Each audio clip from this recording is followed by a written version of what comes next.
Hello, एक बार फिर से स्वागत है आपका बिहार सीरियल पे राजीव पे। आज इंडियन पॉलिटी से कोई एमसीक्यू लेके आया हूँ जो फंडामेंटल राइट्स के बारे में है। तो अच्छे अच्छे क्वेश्चन करेंगे, चलिए स्टार्ट करते हैं। क्वेश्चन नंबर 1 से, भारतीय संविधान के किस भाग को भारत का मैग्ना कार्टा कहा जाता है? मैग्ना कार्टा पार्ट 3 को कहा जाता है। पार्ट 3। पार्ट 1 में क्या है? भाग 1 में भारत राज्यों का संघ है। भाग 2 में नागरिकता, और भाग 3 में मौलिक अधिकार।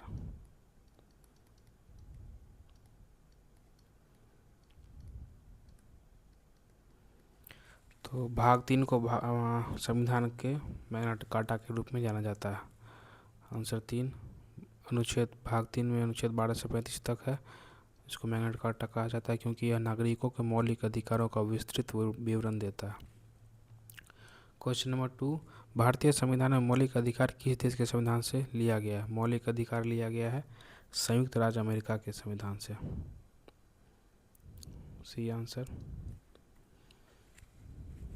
संयुक्त राज्य अमेरिका मौलिक अधिकारों का विचार अमेरिका के संविधान से लिया गया।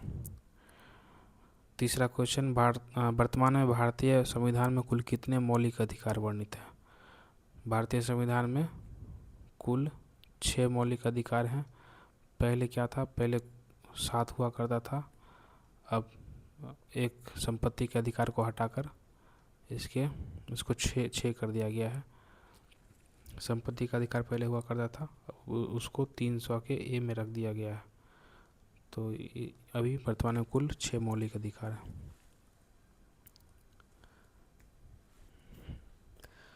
चौथा क्वेश्चन है, संपत्ति के अधिकार को किस संविधान संशोधन द्वारा हटाया गया? तो इसका आंसर 44वां संविधान संशोधन 1978 में हटाया गया था। 1978 द्वारा संपत्ति के अधिकार को मौलिक अधिकारों को सूची से हटा दिया गया। अगला क्वेश्चन, संपत्ति का अधिकार किस अनुच्छेद के तहत एक कानूनी अधिकार है? लीगल अधिकार है ये 300 के ए के तहत, 300 का क। संपत्ति का अधिकार भाग 12 के अनुच्छेद 300 के क के तहत एक कानूनी अधिकार है। अगला क्वेश्चन देखते हैं, विधि के समक्ष समता इक्वलिटी बिफोर लॉ का विचार किस देश से लिया गया है? इक्वलिटी बिफोर लॉ, विधि के समक्ष समता, ब्रिटेन के संविधान से लिया गया है।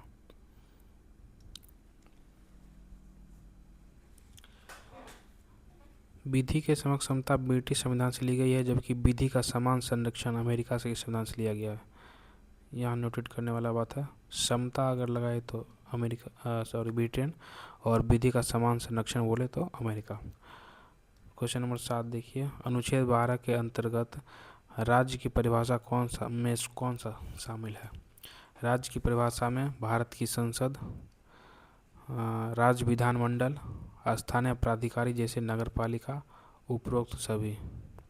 अनुच्छेद 12 के अनुसार केंद्र सरकार, संसद, राज्य सरकारें, विधानमंडल और सभी स्थानीय या अन्य प्राधिकारी राज्य माने जाते हैं। राज्य की परिभाषा में ये सब शामिल है। अगला क्वेश्चन देखते हैं, अस्पृश्यता का उन्मूलन, अबोलिशन ऑफ अनटचेबिलिटी किस अनुच्छेद में है? यह है आर्टिकल 17। आर्टिकल 18 में है, उपाधियों का अंत।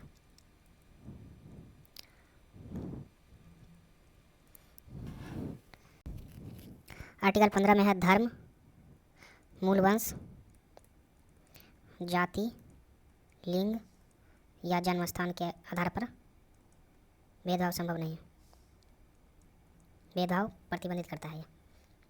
तो इसका आंसर हो जाएगा 17, अनुच्छेद 17, अस्पृश्यता का अंत।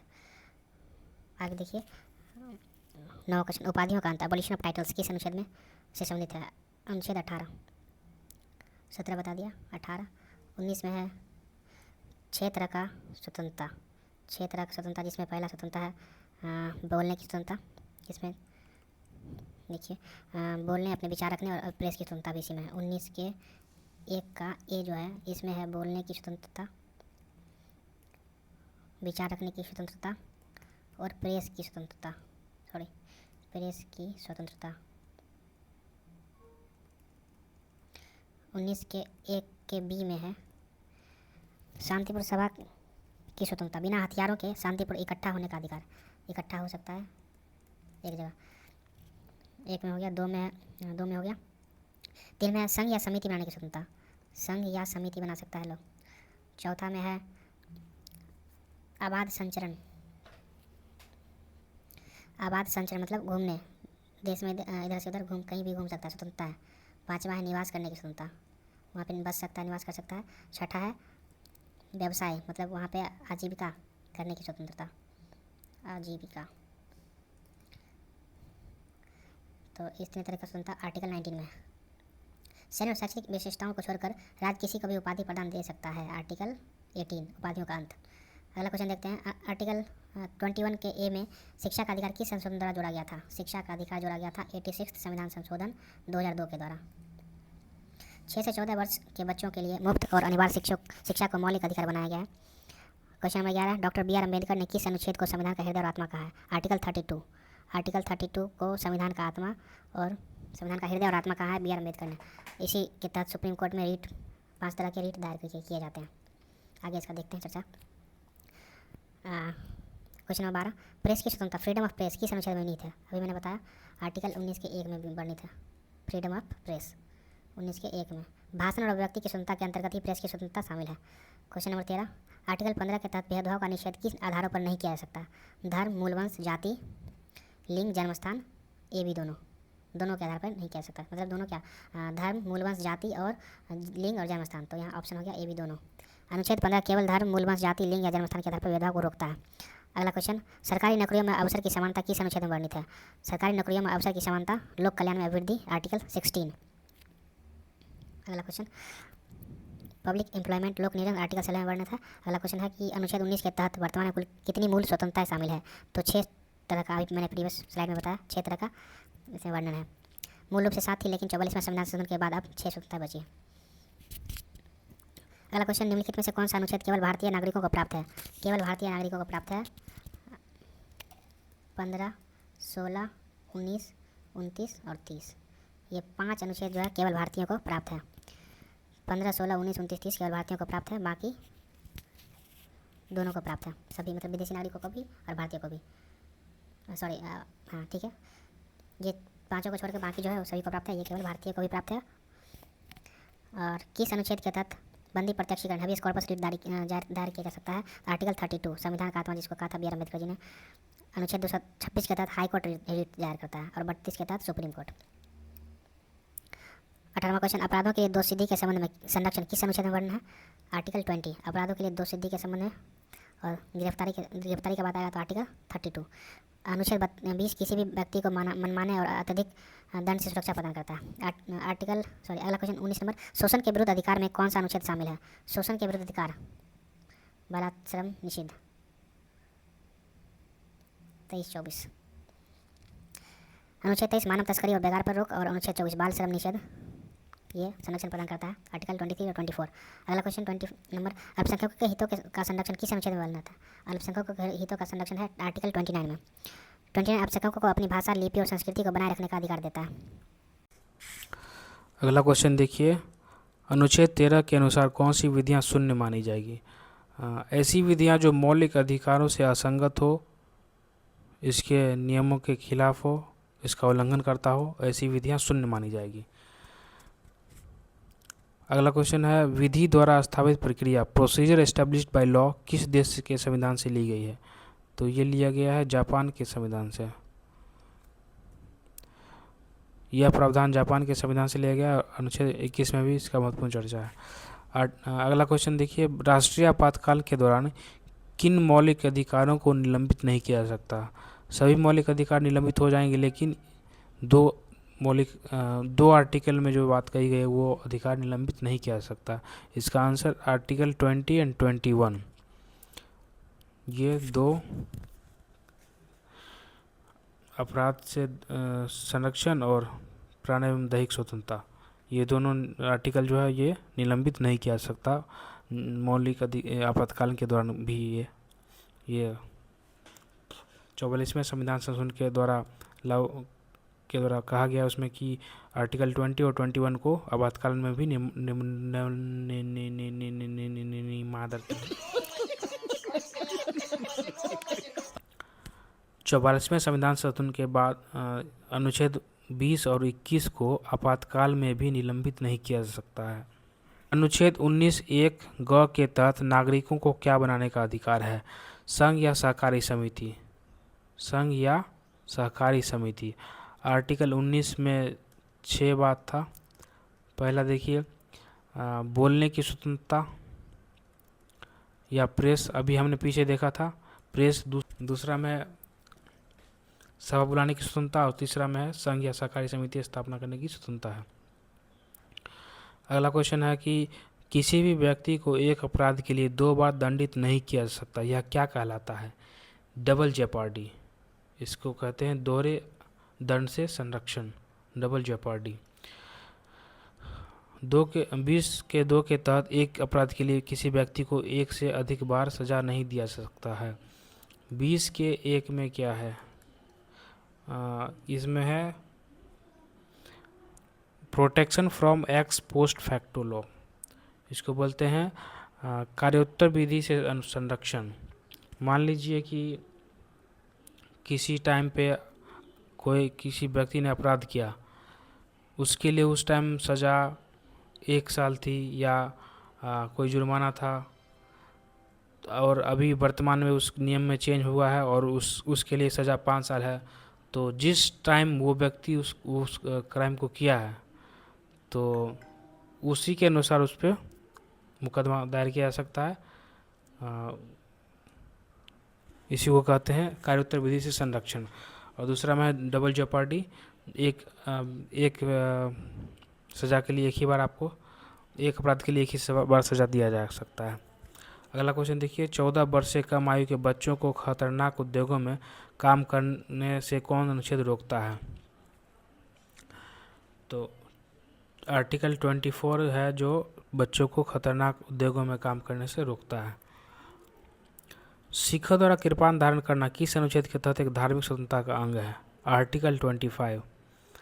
आर्टिकल 25 के तहत सिखों को कृपान धारण करना उनके धर्म का अभिन्न अंग माना जाता है। धार्मिक स्वतंत्रता का अधिकार है 25 से 28 तक, उसी के अंतर्गत यह आता है। अगला क्वेश्चन, धार्मिक कार्यों का प्रबंधन। धार्मिक कार्यों का प्रबंधन किस अनुच्छेद में वर्णित है? आर्टिकल 26 में वर्णित है। धार्मिक संप्रदायों को अपनी संस्था और कार्यों के प्रबंधन का अधिकार देता है यह। अगला क्वेश्चन, अनुच्छेद 30 के तहत किसे अपनी पसंद की शिक्षण संस्थाएं खोलने का अधिकार है? अनुच्छेद 30 के तहत अल्पसंख्यक जो है, धार्मिक और भाषाई दोनों अल्पसंख्यकों को अपनी रुचि की शिक्षण संस्थाएं स्थापित करने और प्रशासन का अधिकार देता है। अगला क्वेश्चन, मौलिक अधिकारों को लागू करने के लिए रीट जारी करने की उच्च न्यायालय की शक्ति किस अनुच्छेद में है? आर्टिकल 32 में। इसमें 5 तरह का रीट जारी किया जाता है। जैसे पहला बंदी प्रत्यक्षीकरण, दूसरा हो गया परमादेश, इसको मैंडेमस बोलते हैं, मैंडेमस। अंग्रेजी में भी याद रखिए, अंग्रेजी हिंदी ना दे के अंग्रेजी भी दिया जा सकता है हिंदी में। और इसको बोलते हैं हैबियस कॉर्पस। तीसरा है प्रतिषेध, इसको प्रोहिबिशन बोलते हैं। अगला है कि उत्प्रेषण, इसको सर्ट्योररी बोलते हैं, उत्प्रेषण, सर्ट्योररी। पांचवा है अधिकार परीक्षा, इसको क्या बोलते हैं? Quo warranto. अब इसका मतलब समझिए बंदी प्रत्यक्षीकरण। बंदी प्रत्यक्षीकरण को एक्सप्लेन करता हूँ। मान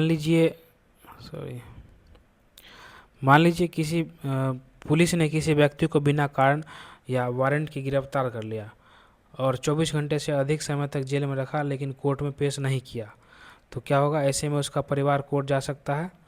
कोर्ट का आदेश क्या हो सकता है कि पुलिस को आदेश दिया जाएगा कि उस व्यक्ति को सशरीर हमारे सामने पेश करो। अगर गिरफ्तारी गलत पाई गई तो उसे तुरंत रिहा कर दिया जाएगा। और फिर परमादेश में क्या है? परमादेश का ये है कि आपने मान लीजिए एग्जाम्पल से समझते हैं कि आपने कोई पासपोर्ट के लिए सभी कानूनी औपचारिकताएं पूरी कर ली हैं, लेकिन संबंधित अधिकारी बिना किसी कारण आपका पासपोर्ट जारी करने से मना कर देता है। तो ऐसे में कोर्ट आदेश देगा उसको कि उस व्यक्ति का हम आदेश देते हैं कि आप कानूनी कार्रवाई कर्तव्य को अपना पूरा करें और पासपोर्ट जारी करने के लिए आगे बढ़ाएं उसको। तो ये हो गया मैंडेमस। प्रतिषेध, प्रोबिएट करता है सुप्रीम कोर्ट, मतलब उच्च न्यायालय जो है, मतलब हायर कोर्ट जो है निचले न्यायालय को यह आदेश देता है कि यह सुनवाई आपके अधिकार क्षेत्र से बाहर है, तो प्रोहिबिट कीजिए इस आदेश को, इस कार्रवाई को अगले ऊपरी न्यायालय में भेज दीजिए। इसको प्रतिषेध बोलते हैं। उत्प्रेषण, सर्टिरोरी क्या है? निचली अदालत किसी व्यक्ति में किसी मामले में अपना फैसला सुना दिया, लेकिन वह फैसला कानून की दृष्टि में गलत है या अधिकार क्षेत्र से बाहर कर दिया गया है, तो ऐसे में ऊपरी अदालत उस फैसले को रद्द कर सकती है, क्वैश कर सकती है और मामले को अपने पास मंगवा सकती है ताकि न्याय किया जा सके। और यह आदेश फैसला आने के बाद उसे सुधारने के लिए होता है। अधिकार परीक्षा मतलब क्वेश्चन करना। एक कोई व्यक्ति ऐसे सरकारी पद पर बैठ गया है जिसके लिए वह योग्य नहीं है, जैसे कि बिना परीक्षा पास किए गलत तरीके से सिफारिश से भर्ती हो जाता है कोई जैसे यूको बैंक में है अपने इधर का, तो क्या बोलते हैं कि उसको पूछा गया है कोर्ट से, उस व्यक्ति ने पूछा कि आप किस अधिकार से इस पद पर हैं, तो वह संतोषजनक जवाब नहीं दे पाता है, तो उसको उसे पद से छोड़ना पड़ेगा। UCO bank. अगला क्वेश्चन है कि आर्टिकल 22 to 6 उच्च न्यायालय रीट दायर करता है और आर्टिकल 32 में सुप्रीम कोर्ट रीट दायर करता है। ये तो एक्सप्लेनेशन था। अगला क्वेश्चन है परमादेश, मंडमस। रीट शब्द का शाब्दिक अर्थ क्या है? अभी हमने बताया परमादेश, हम आदेश देते हैं। परमादेश न्यायालय द्वारा किसी सार्वजनिक अधिकारी को अपना कर्तव्य पालन करने का आदेश देता है। क्वेश्चन 32 अधिकार परीक्षा, क्यू वारंटो रीट कब जारी किया जा सकता है? क्यू वारंटो जब कोई व्यक्ति अवैध रूप से सार्वजनिक पद पर बैठा हो तो उस पर ये क्यू वारंटो रीट दायर करके पूछा जा सकता है कि आप किस हैसियत से पद पर बैठे हुए हैं। संतोषजनक जवाब नहीं मिलने पर उसको हटाया जा सकता है। जब कोई व्यक्ति अवैध रूप से सार्वजनिक पद पर बैठा हो, इसका अर्थ है किस अधिकार से बैठा है उस पद पर। यह अवैध सार्वजनिक नियुक्तियों को रोकता है। अगला क्वेश्चन है अनुच्छेद 33 के तहत मौलिक अधिकारों को सीमित करने का शक्ति किसके पास है? आर्टिकल 33 के तहत मौलिक अधिकारों को सीमित करने का अधिकार है संसद के पास। संसद सशस्त्र बलों और पुलिस के अधिकारों को अनुशासित करने के लिए सीमित करने की शक्ति देता है। अगला क्वेश्चन है मार्शल लॉ, सेना विधि लागू होने पर अधिकारों पर रोक किस अनुच्छेद के तहत लगाया जा सकता है? तो आर्टिकल 34, मार्शल लॉ 34 में कहता है कि मार्शल लॉ के दौरान मौलिक अधिकारों पर प्रतिबंध की चर्चा 34 में दिया गया। क्वेश्चन है कि अनुच्छेद 15 के 6 और 16 के 6 के तहत ईडब्ल्यूएस को कितने प्रतिशत आरक्षण दिया गया? 10% आरक्षण। 103वां संविधान संशोधन 2019 द्वारा आर्थिक रूप से कमजोर वर्गों के लिए 10% आरक्षण जोड़ा गया है। क्वेश्चन नंबर 36, निजता का अधिकार, राइट टू प्राइवेसी, किस अनुच्छेद के तहत मौलिक अधिकार है? आर्टिकल 21। आर्टिकल 21 पुट्टा स्वामी केस के बाद सर्वोच्च न्यायालय ने निजता को प्राण एवं दैहिक स्वतंत्रता अनुच्छेद 21 का एक हिस्सा माना है। और वहीं इंटरनेट का अधिकार 19 के 1 में है।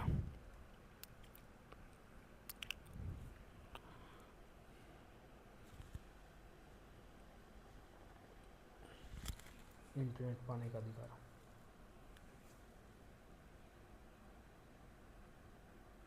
भारत में इंटरनेट का अधिकार एक मौलिक अधिकार है जिसे सर्वोच्च न्यायालय।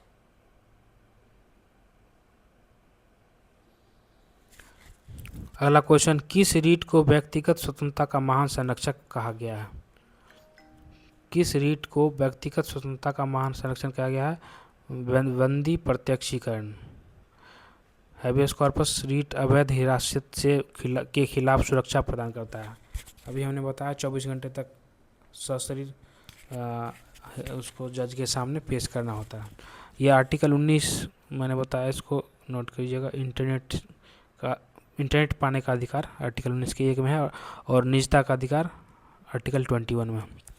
अगला क्वेश्चन, निवारक निरोध प्रिवेंटिव डिटेंशन के तहत किसी व्यक्ति को अधिकतम कितने समय तक बिना सलाह के बंदी रखा जा सकता है? 3 महीने बिना सलाह के। अनुच्छेद 22 के 4 के अनुसार सलाहकार बोर्ड की अनुमति के बिना यह अवधि 3 महीने तक है। अगला क्वेश्चन, बेगार। बेगार शब्द का क्या अर्थ है? बेगार शब्द के बिना पारिश्रमिक के जबरन काम।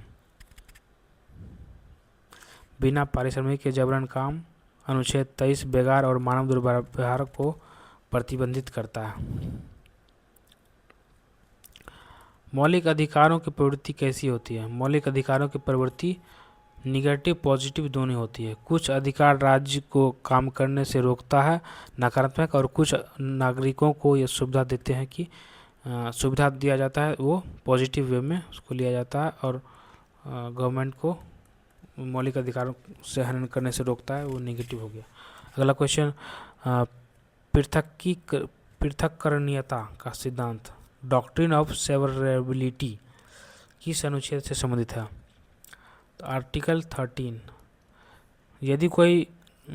यदि कानून का कोई हिस्सा मौलिक अधिकारों के विरुद्ध है तो केवल वही शून्य होगा, पूरा कानून नहीं। ये अच्छा क्वेश्चन है। अगला क्वेश्चन, आच्छादन का सिद्धांत डॉक्ट्रिन ऑफ एक्लिप्स किस पर लागू होता है? आच्छादन का सिद्धांत 13 अनुच्छेद 13(1) के तहत पुरानी विधियां मौलिक अधिकारों द्वारा ढक ली जाती है। अगला क्वेश्चन, विधि का शासन रूल ऑफ लॉ किस अवधारणा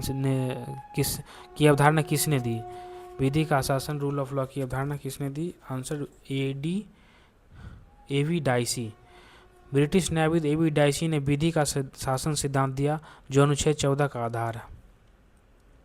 अगला क्वेश्चन, क्रीमीलियर का सिद्धांत किस प्रसिद्ध केस में दिया गया था? क्रीमीलियर का सिद्धांत इंदिरा साहनी केस व्याख्या 1992 के मंडल केस इंदिरा साहनी बनाम भारत संघ में क्रीमीलियर की अवधारणा दी गई है। मंडल आयोग 1979 का गठन किस सरकार द्वारा किया गया था? मंडल आयोग 1979 में कौन थे? मोरारजी देसाई। दूसरे पिछड़े वर्ग आयोग मंडल आयोग का गठन 1979 में मोरारजी देसाई की जनता पार्टी के द्वारा किया गया था। पिछड़े वर्गों के लिए 27% आरक्षण की घोषणा किस प्रधानमंत्री ने की थी?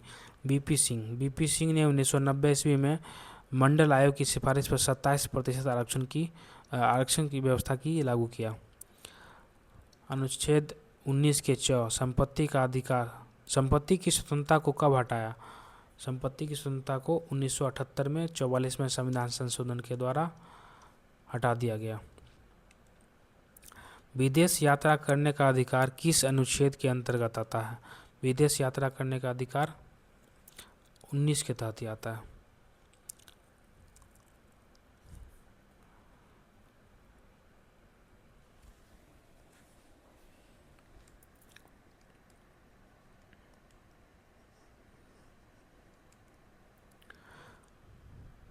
अगला क्वेश्चन, विदेश यात्रा करने का अधिकार किस अनुच्छेद के अंतर्गत आता है? विदेश यात्रा करने का अधिकार आर्टिकल 21 के तहत आता है। एक्सप्लेनेशन देखिए। आर्टिकल 21 मेनका गांधी केस 1978 के बाद विदेश यात्रा को जीवन और व्यक्तिगत स्वतंत्रता का हिस्सा माना गया है। क्वेश्चन नंबर 49, दोहरे दंड डबल जेपार्डी से संरक्षण का अधिकार किस अनुच्छेद में है? तो डबल जेपार्डी आर्टिकल 20 का 2 में है। डबल जेपार्डी एक अपराध के लिए एक ही बार सजा का प्रावधान किया गया है इसमें। क्वेश्चन नंबर 50, आत्म अभिशंसन सेल्फ इनक्रिमिनेशन का निषेध किस अनुच्छेद में है? तो इसका 20 का 3 में है। सेल्फ इनक्रिमिनेशन मतलब ऐसा अधिकार जो खुद के विरुद्ध गवाही देने से रोकता है, ये अधिकार 20 के 3 में दिया गया है। किसी व्यक्ति को स्वयं के विरुद्ध गवाही देने के लिए मजबूर नहीं किया जा सकता, 20 का 3।